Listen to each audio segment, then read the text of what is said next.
Hello दोस्तों, good afternoon. स्वागत है आप सबका शिवकृपा क्लासेज पर। दोस्तों, इस वीडियो में हम लोग आरपीएफ कांस्टेबल एग्जाम 2024-25 के आल शिफ्ट में पूछे जा सकने वाले most important static GK, GS, miscellaneous और करंट अफेयर्स के प्रश्नों को सॉल्व करेंगे।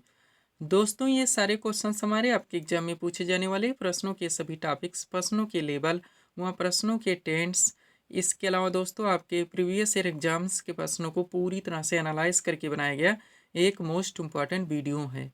तो दोस्तों, आप लोग इन्हें कॉन्सेंट्रेट होकर सॉल्व करें। क्वेश्चंस कम सॉल्व होने पर पुनः प्रश्नों का रिवीजन करें, ताकि आरपीएफ कांस्टेबल एग्जाम 2024-25 में आप लोग स्टैटिक जीके, जीएस, मिसलेनियस और करंट अफेयर्स के टॉपिक से अच्छा स्कोर कर सकें।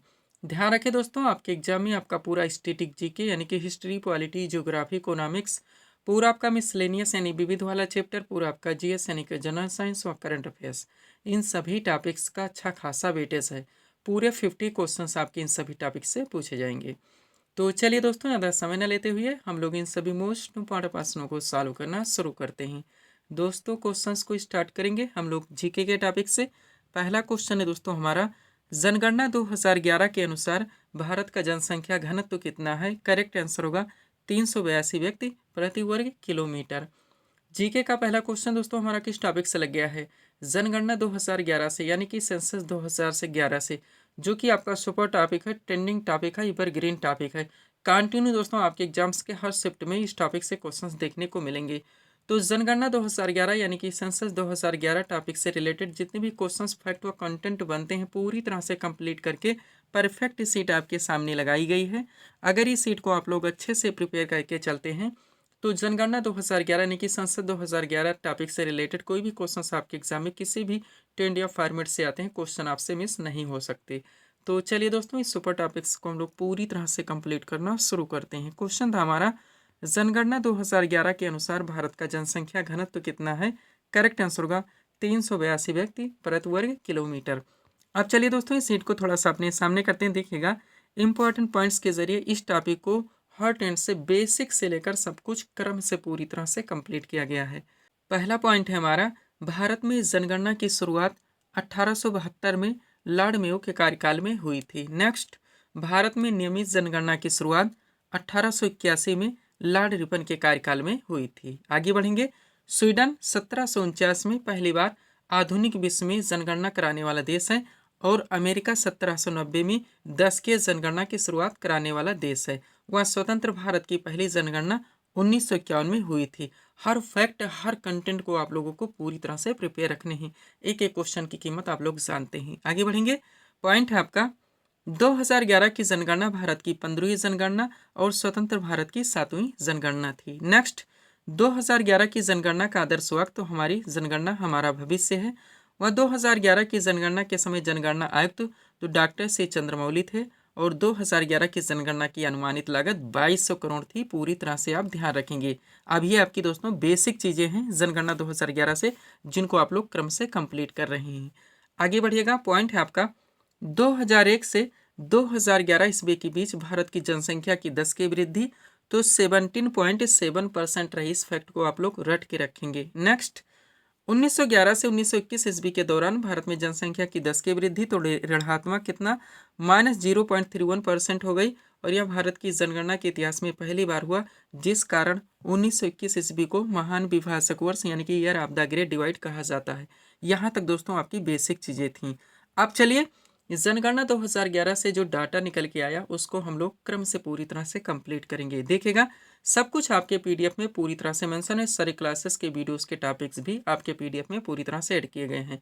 वो हर टॉपिक्स दोस्तों आपके पूरे पाठ्यक्रम को प्रिपेयर करके, जो कि आपके एग्जाम्स में पूरे 50 क्वेश्चंस का वेटेज है, आपके पीडीएफ में पूरी तरह से कंप्लीट किया गया है, जहाँ जहाँ से आपके एग्जाम्स में क्वेश्चंस बनने हैं।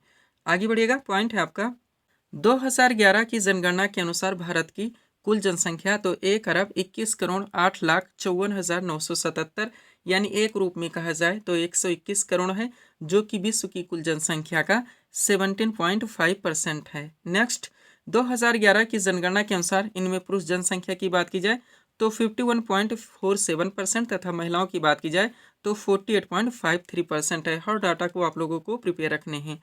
नेक्स्ट, 2011 की जनगणना के अनुसार देश की कुल जनसंख्या में शहरी जनसंख्या तो 31.2% है, जबकि ग्रामीण जनसंख्या की बात की जाए तो 68.8% है। नेक्स्ट, 2011 की जनगणना के अनुसार सर्वाधिक जनसंख्या वाला राज्य तो उत्तर प्रदेश है एवं न्यूनतम जनसंख्या वाला राज्य वो सिक्किम है, ध्यान रखेंगे। अब इसी के साथ आप लोग केंद्र शासित प्रदेश में कंप्लीट कीजिए।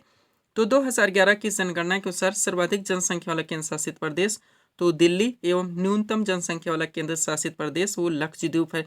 क्रम से दोस्तों आप लोग राज्य में व केंद्र शासित प्रदेश में कंप्लीट करके चलेंगे, कोई भी डाटा इसमें से आपको मिस नहीं करने हैं।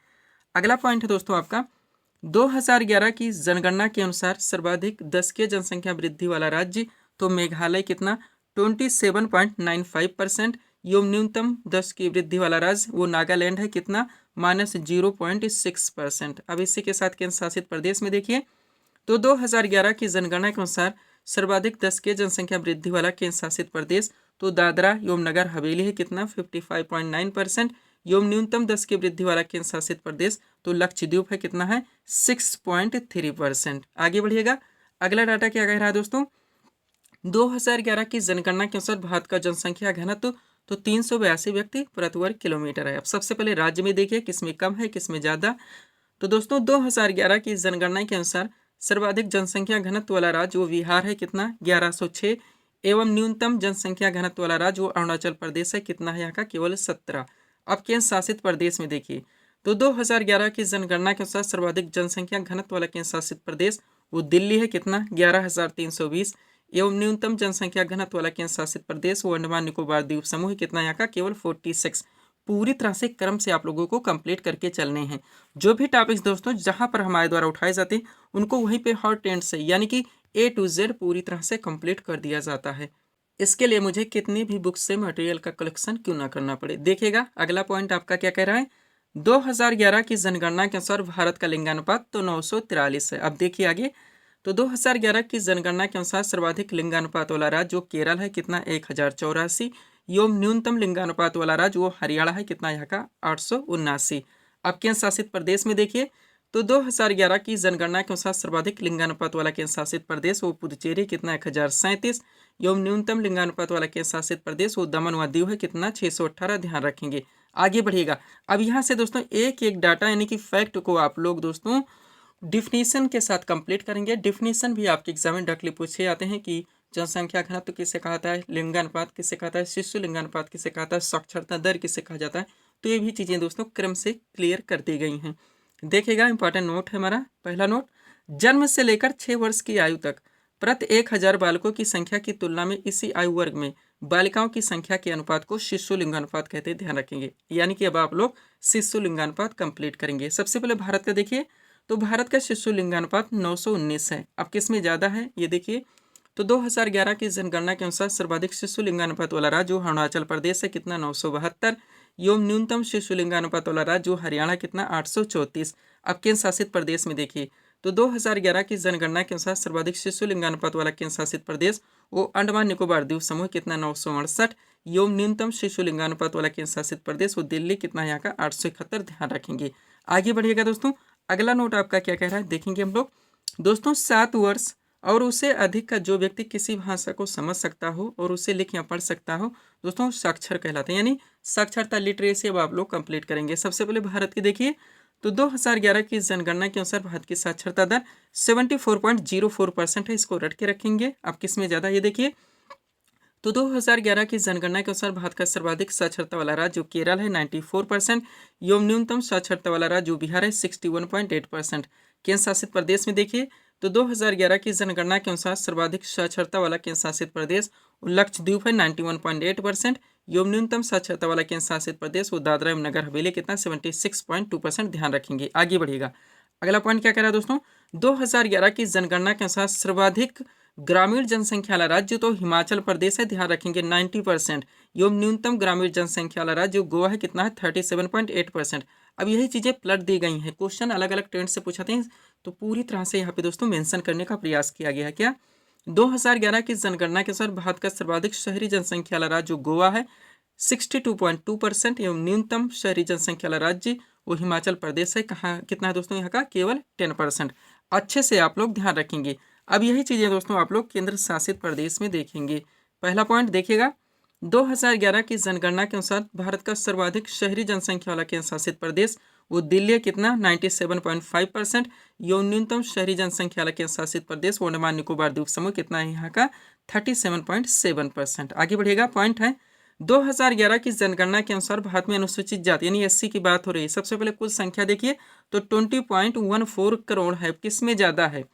2011 की जनगणना के अनुसार भारत का सबसे ज़्यादा अनुसूचित जाति यानी एससी जनसंख्या वाला राज्य केंद्र शासित प्रदेश तो उत्तर प्रदेश है। प्रतिशत में देखिए तो 2011 की जनगणना के अनुसार सबसे ज़्यादा अनुसूचित जाति यानी एससी जनसंख्या प्रतिशतता वाला राज्य केंद्र शासित प्रदेश तो पंजाब है, कितना का 31.9%। एक नोट देखिए इसी के साथ दोस्तों, 2011 की जनगणना के अनुसार नागालैंड हो गया, अरुणाचल प्रदेश, लक्षद्वीप, अंडमान निकोबार द्वीप समूह में कोई भी अनुसूचित जाति यानी कि एससी निवास नहीं करती। इसी के साथ ये भी आप लोग ध्यान रखेंगे। आगे बढ़िएगा, अगला डाटा क्या कह रहा है दोस्तों, 2011 की जनगणना के अनुसार देश में दोस्तों अनुसूचित जनजाति यानी कि एसटी की बात हो रही की कुल संख्या पहले तो 10.43 करोड़ है। अब किसमें ज़्यादा है?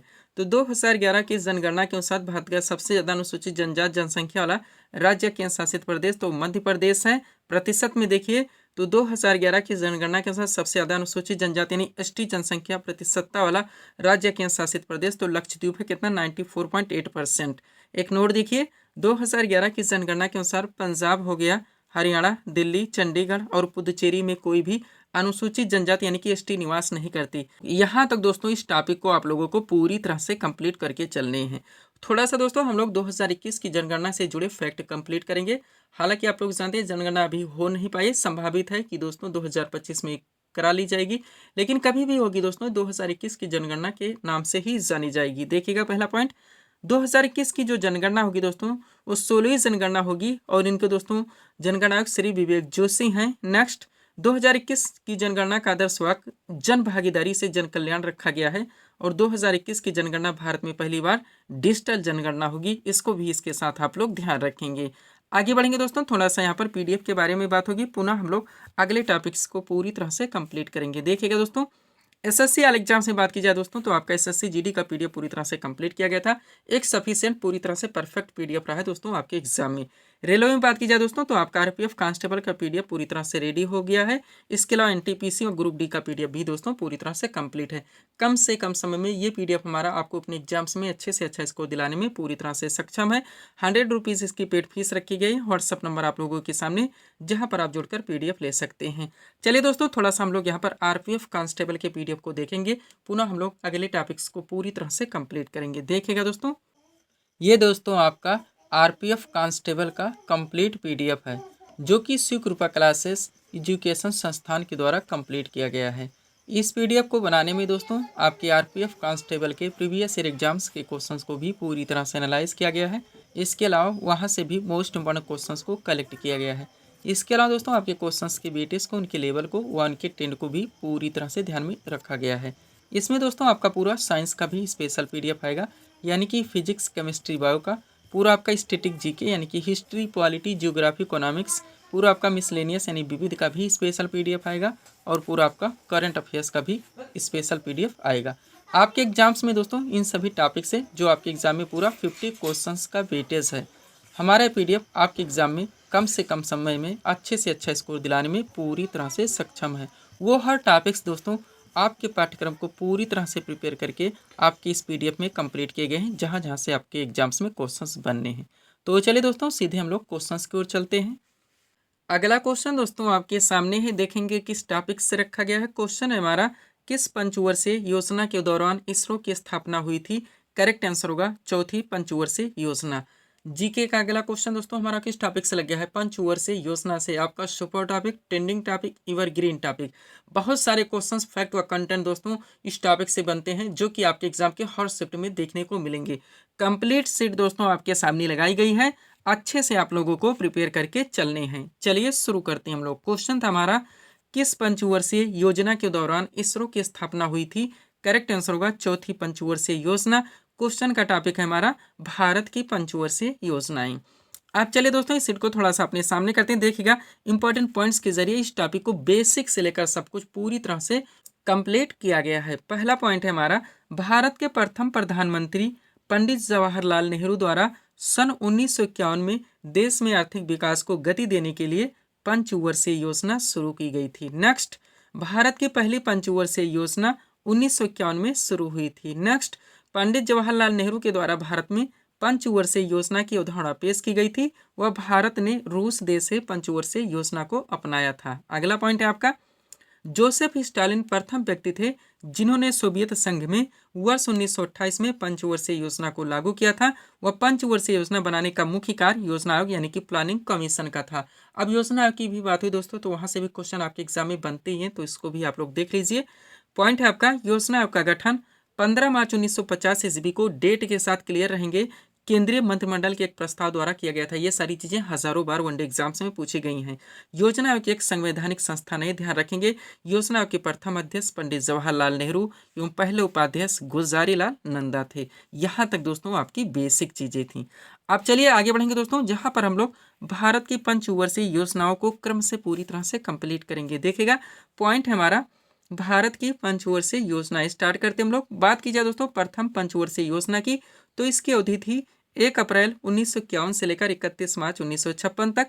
मॉडल की बात की जाए तो हेरा डोमर मॉडल पर आधारित थी। मुख्य उद्देश्य था इसका कृषि विकास। नोट देखिए दोस्तों, इस योजना काल के दौरान कई बड़ी सिंचाई परियोजनाएं लगाई गई, जैसे कि भाखड़ा नांगल परियोजना, दामोदर नदी घाटी परियोजना और ब्यास परियोजना। नेक्स्ट, द्वितीय पंचवर्षीय योजना की बात की जाए दोस्तों, तो इसकी समयावधि थी 1 अप्रैल 1956 से लेकर 31 मार्च 1961 तक। मॉडल की बात की जाए तो पीसी महालनोबिस मॉडल पर आधारित थी। मुख्य उद्देश्य था इसका औद्योगिक विकास। नोट देखिए दोस्तों, द्वितीय पंचवर्षीय योजना के दौरान अनेक महत्वपूर्ण वृहद उद्योग जैसे कि राउरकेला हो गया, भिलाई व दुर्गापुर क्रमशः लगा हुआ है, जरूर ध्यान रखेंगे, जर्मनी, रूस और ब्रिटेन के सहयोग से स्थापित किए गए थे। वह द्वितीय पंचवर्षीय योजना के दौरान भारत में मिश्रित अर्थव्यवस्था का विकल्प चुना गया था। पूरी तरह से आपको हर फैक्ट को कंप्लीट करके चलने हैं। आगे बढ़ेंगे दोस्तों तृतीय पंचवर्षीय योजना की ओर। जितने भी क्वेश्चन यहाँ से निकलते हैं आप कंप्लीट करेंगे।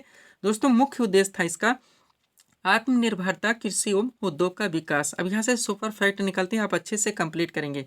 दोस्तों तृतीय पंचवर्षीय योजना अपने उद्देश्य को प्राप्त करने में असफल रही, इसलिए इसे एक असफल योजना माना जाता है, जिसके मुख्य कारण थे भारत चीन युद्ध 1962, भारत पाक युद्ध 1965 तथा अभूतपूर्व सूखा 1966। नेक्स्ट पॉइंट है आपका, तृतीय पंचवर्षीय योजना की असफलता के बाद सरकार को योजना अवकाश कब 1966 से लेकर 67 तक, 67 से लेकर 68 तक और 68 से लेकर 69 की घोषणा करनी पड़ी। इस अवधि में 3 वार्षिक योजनाएं चलाई गई थी, ये भी ध्यान रखेंगे। और हरित क्रांति की शुरुआत तृतीय पंचवर्षीय योजना के दौरान की गई थी, ये भी आप लोग पूरी तरह से ध्यान रखेंगे।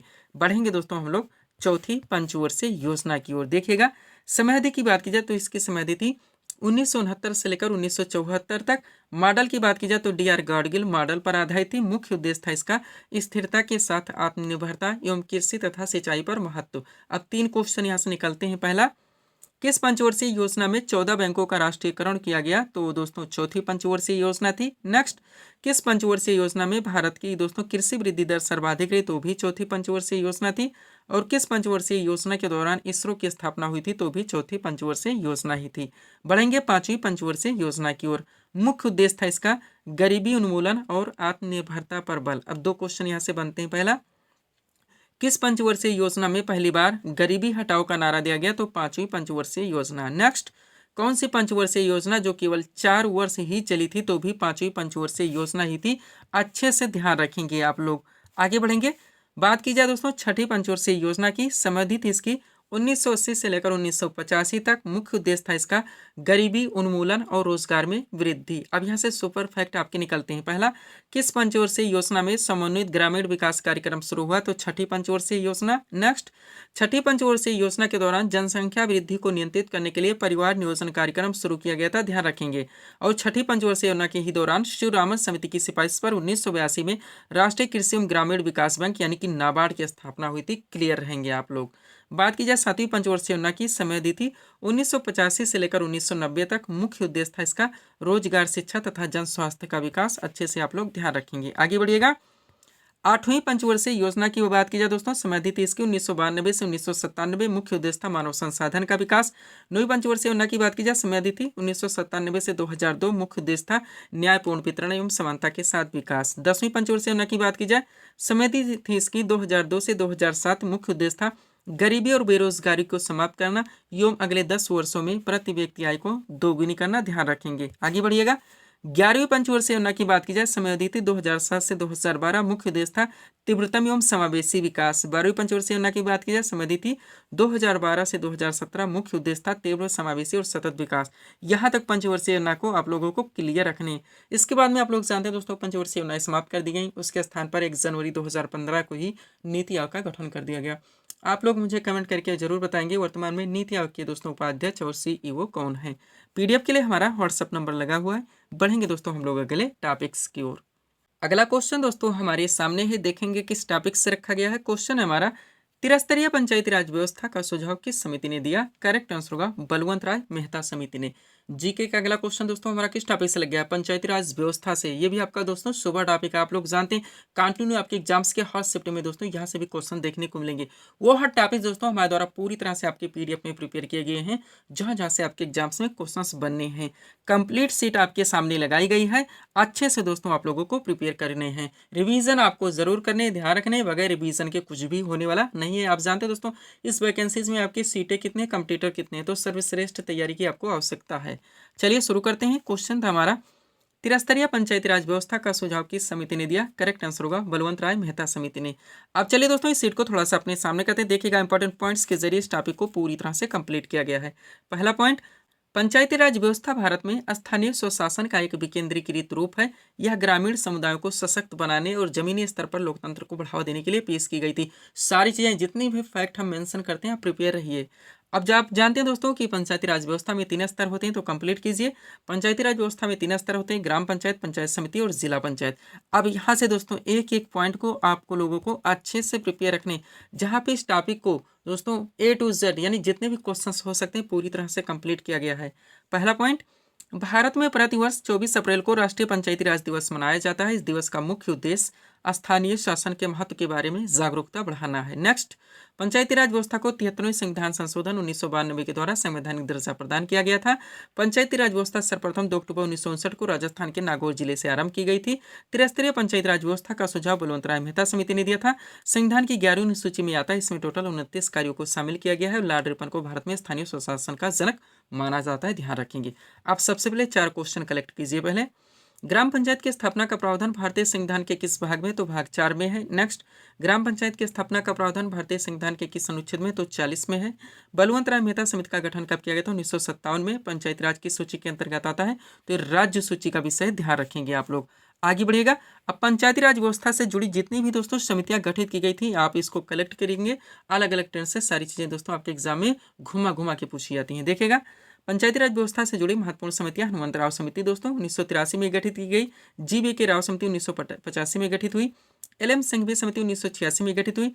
बलवंत राय मेहता समिति 1957 में गठित हुई। अशोक मेहता समिति 1970 में गठित हुई। और थुंगन समिति दोस्तों 1989 में गठित हुई। ध्यान रखेंगे।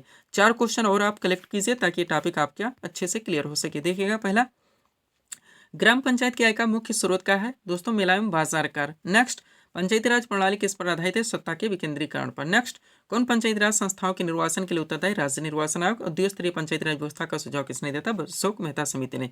यहाँ तक इस टॉपिक को आप लोगों को कंप्लीट रखने। पीडीएफ के लिए हमारा व्हाट्सएप नंबर लगा हुआ है। चलेंगे दोस्तों हम लोग अगले टॉपिक्स की ओर। अगला क्वेश्चन दोस्तों आपके सामने है, देखेंगे किस टॉपिक से रखा गया। क्वेश्चन है हमारा, अस्पृश्यता भारतीय संविधान के किस अनुच्छेद में वर्णित है। करेक्ट आंसर होगा अनुच्छेद 17 में। जीके का अगला क्वेश्चन दोस्तों हमारा किस टॉपिक से लग गया है, मूल अधिकार से यानी कि फंडामेंटल राइट्स से, जो कि आपका सुपर टॉपिक है, ट्रेंडिंग टॉपिक है, एवरग्रीन टॉपिक है। बहुत सारे क्वेश्चंस फैक्ट व कंटेंट इस टॉपिक से बनते हैं दोस्तों, जो कि आपके एग्जाम के हर शिफ्ट में देखने को मिलेंगे।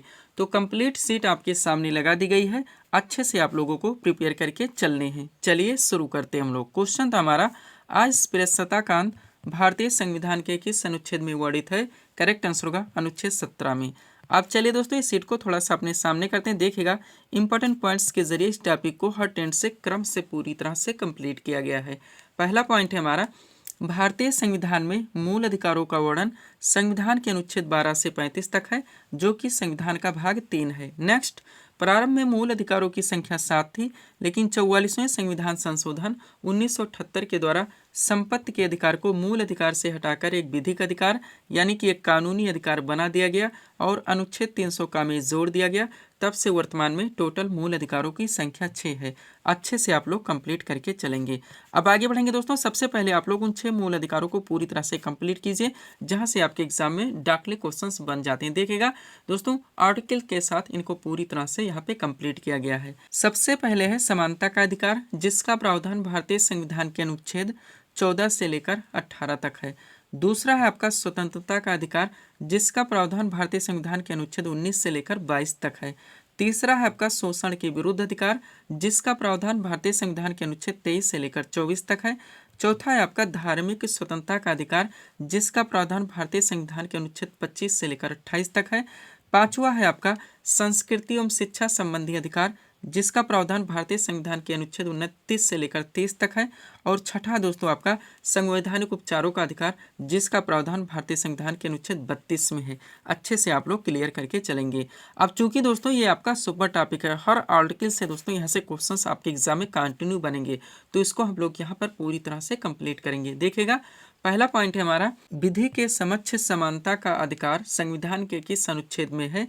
करेक्ट आंसर होगा अनुच्छेद 14 में। नेक्स्ट, अनुच्छेद 15 का संबंध किससे है? दोस्तों ध्यान दीजिएगा, क्या होता है कभी कभी दोस्तों आपके क्वेश्चन में डायरेक्ट कॉन्सेप्ट दिए जाते हैं और आपके ऑप्शन यानी कि विकल्प में आर्टिकल दिए जाते हैं, आपको आंसर करने होते हैं। जैसे कि पॉइंट नंबर 1 है हमारा। लेकिन कभी कभी दोस्तों क्वेश्चन के टेंड को चेंज कर दिया जाता है, आपके क्वेश्चन में डायरेक्ट आर्टिकल रख दिए जाते हैं और आपके ऑप्शन यानी कि विकल्प में कॉन्सेप्ट दिए जाते हैं, आपको आंसर करने होते हैं। तो हर टेंड से दोस्तों, हर फॉर्मेट से क्वेश्चंस को आप लोग पूरी तरह से प्रिपेयर रखने का प्रयास करें। सब कुछ आपके पीडीएफ में पूरी तरह से मेंशन है। सारे क्लासेस के वीडियोस के टॉपिक्स भी दोस्तों आपके पीडीएफ में पूरी तरह से ऐड किए गए हैं। चलिए शुरू करते हैं। बात की जाए दोस्तों अनुच्छेद 15 का संबंध किससे है? तो इसमें धर्म, मूलवंश, जाति, लिंग या जन्म स्थान के प्रतिषेध का प्रावधान किया गया है। नेक्स्ट, अनुच्छेद 16 की बात की जाए तो इसमें लोक नियोजन के विषय में अवसर की समानता का प्रावधान किया गया है। और अनुच्छेद 17 में अस्पृश्यता के अंत का प्रावधान किया गया है। अनुच्छेद 18 में दोस्तों उपाधियों के अंत का प्रावधान किया गया है। सुपर कंटेंट है आपके, ध्यान रखेंगे। नेक्स्ट, अनुच्छेद 19 में बात की जाए तो इसमें विचार एवं अभिव्यक्ति की स्वतंत्रता का प्रावधान किया गया है। और अनुच्छेद 20 में अपराधों के लिए 2 सिद्धि के संबंध में संरक्षण का प्रावधान किया गया है। अनुच्छेद 21 की बात की जाए तो इसमें प्राण और दैहिक स्वतंत्रता के संरक्षण का प्रावधान किया गया है। और अनुच्छेद 21 का में 6 से 14 वर्ष तक के सभी बच्चों को अनिवार्य और निःशुल्क शिक्षा का प्रावधान किया गया है। नेक्स्ट, अनुच्छेद 23 की बात की जाए तो इसमें मानव दुर्व्यापार एवं बलात्श्रम का प्रतिषेध किया गया है। और अनुच्छेद 24 में कारखानों आदि में बालकों के नियोजन का प्रतिषेध किया गया है। अनुच्छेद 29 की बात की जाए तो इसमें अल्पसंख्यक वर्गों के हितों के संरक्षण का प्रावधान किया गया है। और अनुच्छेद 32 में संवैधानिक उपचारों के अधिकारों का प्रावधान किया गया है। अच्छे से हर फैक्ट को आप लोग कंप्लीट करके चलेंगे। आगे बढ़िएगा दोस्तों, थोड़ा सा एक इंपॉर्टेंट नोट देखिए ताकि टॉपिक आपका पूरी तरह से कंप्लीट हो सके। दोस्तों देखिएगा, मोस्ट इंपॉर्टेंट नोट है हमारा, 44वें संवैधानिक संशोधन 1978 ने यह स्पष्ट किया कि राष्ट्रपति द्वारा राष्ट्रीय आपातकाल के दौरान अनुच्छेद 20 जिसमें प्रावधान किया गया है अपराधों के लिए 2 सिद्धि के संबंध में संरक्षण, और अनुच्छेद 21 जिसमें प्रावधान किया गया है जीवन और व्यक्तिगत स्वतंत्रता की सुरक्षा को निलंबित नहीं किया सकता। डायरेक्टली आपके एग्जाम्स में क्वेश्चंस बनते हैं दोस्तों कि ये कौन कौन से आर्टिकल हैं या अनुच्छेद या हमारे अधिकार हैं जो कि आपातकाल के दौरान भी नष्ट नहीं होते, खत्म नहीं होते या समाप्त नहीं होते। वो अनुच्छेद 20 और 21 से ध्यान रखेंगे। लास्ट पॉइंट है यहाँ से आपका, भारतीय संविधान में वर्णित मूल अधिकार यूएसए के संविधान से लिया गया है। यहाँ तक इस टॉपिक को आप लोगों को क्लियर करके चलने हैं। सब्सक्राइब करें दोस्तों आप हमारी स्टडी चैनल शिवकृपा क्लासेज को इसी तरह के वीडियोस के लिए। पीडीएफ के लिए हमारा व्हाट्सएप नंबर लगा हुआ है। बढ़ेंगे दोस्तों हम लोग अगले टॉपिक्स की ओर। अगला क्वेश्चन दोस्तों आपके सामने है, देखेंगे किस टॉपिक से रखा गया। क्वेश्चन है हमारा, भारतीय संविधान में वर्णित समवर्ती सूची की प्रेरणा किस देश के संविधान से ली गई है? करेक्ट आंसर होगा ऑस्ट्रेलिया के संविधान से। जीके का अगला क्वेश्चन दोस्तों हमारा किस टॉपिक से लग गया है? भारतीय संविधान के विदेशी स्रोत से। आप लोग जानते हैं डायरेक्टली आपके एग्जाम्स में क्वेश्चंस बनते हैं कि मूल अधिकार किस देश के संविधान से लिया गया, मूल कर्तव्य कहाँ से लिए गए, राज्य के नीति निर्देशक तत्व कहाँ से लिए गए, संघीय व्यवस्था कहाँ से ली गई, संसदीय शासन प्रणाली कहाँ से ली गई, एकल नागरिकता कहाँ से ली गई, संशोधन प्रक्रिया कहाँ से ली गई। तो जितने भी हो सकते हैं सब कुछ पूरी तरह से कंप्लीट करके सीट आपके सामने लगा दी गई। इस सीट को आप लोगों को अच्छे से प्रिपेयर करके चलने हैं। चलिए शुरू करते हैं हम लोग। क्वेश्चन था हमारा, भारतीय संविधान में वर्णित समवर्ती सूची की प्रेरणा किस देश के संविधान से ली गई है? करेक्ट आंसर होगा ऑस्ट्रेलिया के संविधान से। क्वेश्चन का टॉपिक है हमारा भारतीय संविधान के विदेशी स्रोत। स्टार्ट करते हैं दोस्तों हम लोग ब्रिटेन के संविधान से। तो देखिएगा इसमें सबसे पहले संसदीय शासन पद्धति मोस्ट इंपॉर्टेंट, विधि का शासन, मंत्रिमंडलीय प्रणाली, एकल नागरिकता आपका सुपर रहेगा ही, द्विसंधीय प्रणाली, विधायी प्रक्रिया और संसदीय विशेषाधिकार व परमाधिकार लेख। इतने उपबंध या प्रावधान दोस्तों ब्रिटेन के संविधान से लिए गए, ध्यान रखेंगे। यही कारण दोस्तों अपने वीडियोस में ऑप्शन नहीं लगाते।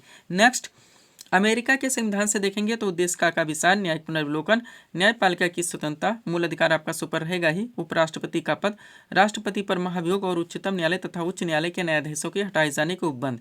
ये प्रावधान अमेरिका के संविधान से लिए गए हैं, अच्छे से आप लोग ध्यान रखेंगे। आगे बढ़िएगा, आयरलैंड के संविधान से देखेंगे दोस्तों हम लोग तो इसमें सबसे पहले नीति निदेशक तत्व यानी कि डीपीएसपी आपका सुपर रहेगा, राष्ट्रपति की निर्वाचन पद्धति तथा राज्यसभा में कुछ सदस्यों का नामांकन। ये प्रावधान आयरलैंड के संविधान से लिए गए हैं।